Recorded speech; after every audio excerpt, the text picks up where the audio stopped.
Good morning everyone. এখন বাজে সকাল 6:30 আর সকাল সকাল আজকে ছাদে চলে এসেছি। বেশ কিছু গাছে খাবার প্রয়োগ করব।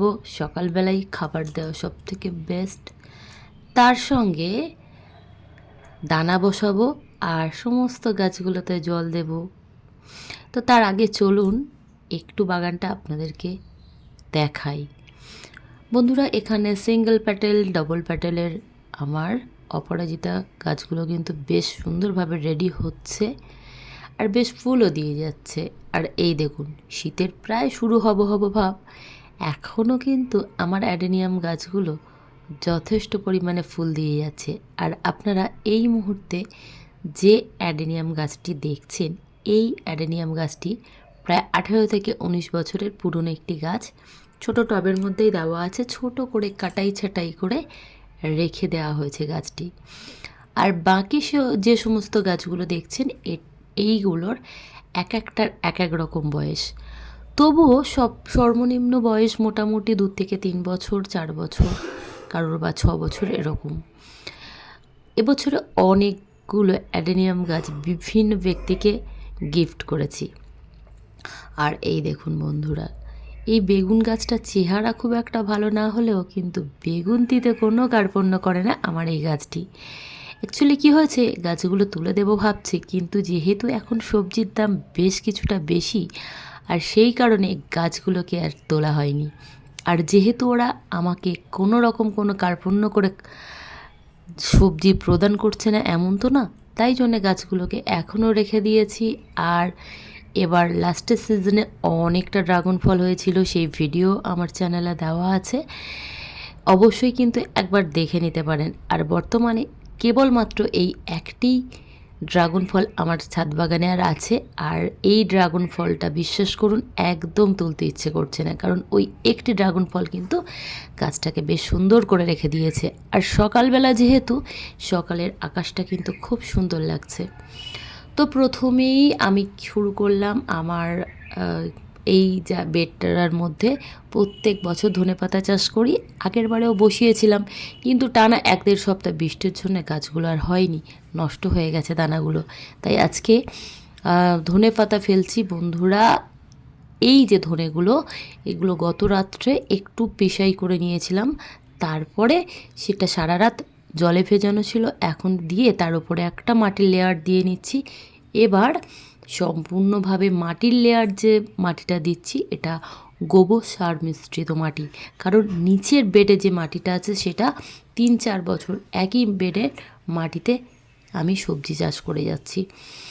এবার বেডের উপরে আমি লেয়ারটা দিয়ে দিলাম, মাটির লেয়ার, যাতে না দানাগুলো এদিক ওদিক সরে যায় আর একটা খুব সুন্দর লেয়ার পড়ে যায়। তারপরে জল দিয়ে সমস্ত বেডটাকে খুব সুন্দরভাবে আমি জল দিয়ে দিলাম, যাতে ময়েশ্চার থাকে। আর এই দেখুন, এদিকে শীতের সবজি কিন্তু বেশ সুন্দরভাবে রেডি হয়ে গেছে বন্ধুরা।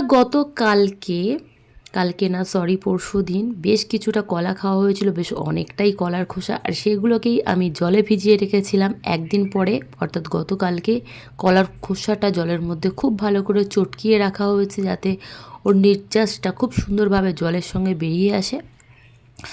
আর আজকে নিয়ে 2 দিন অর্থাৎ সম্পূর্ণ 2 দিন ধরে এই কলার খোসা জলের মধ্যে ভেজানো আছে।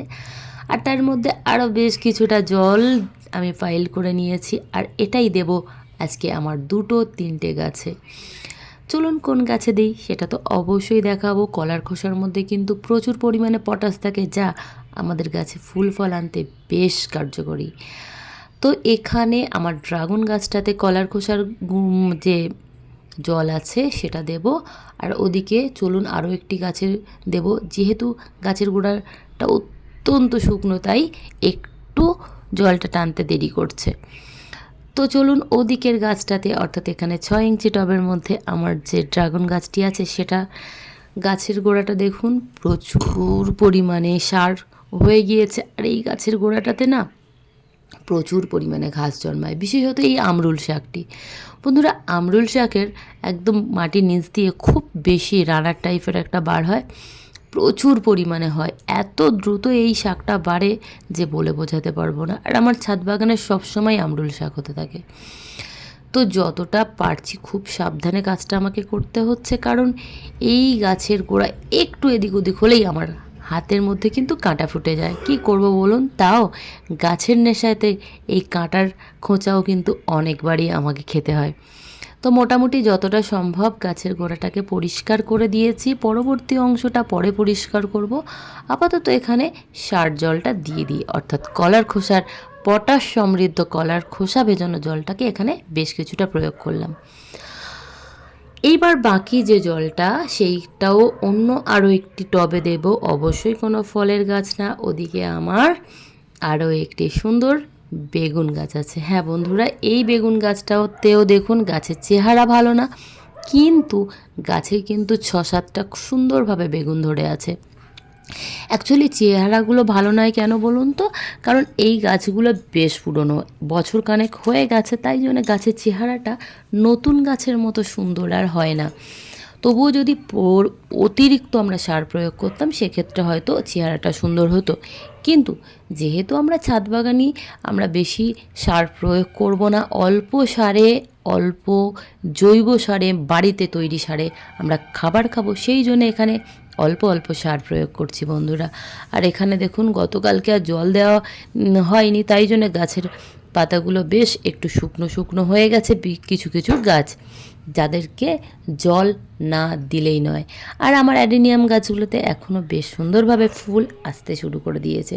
তো এখনও ছাদ বাগানটা ঝাঁটিয়ে পরিষ্কার করা হয়নি, এরপরেই ভিডিও শেষে আমার ছাদ বাগানটাকে একটু পরিষ্কার করব। তো বন্ধুরা, এই ছিল আজকে আমার ছাদ বাগানের একটি ছোট্ট ভিডিওটি যারা শেষ পর্যন্ত দেখলেন তাদেরকে অসংখ্য ধন্যবাদ। সঙ্গে থাকবেন, পাশে থাকবেন।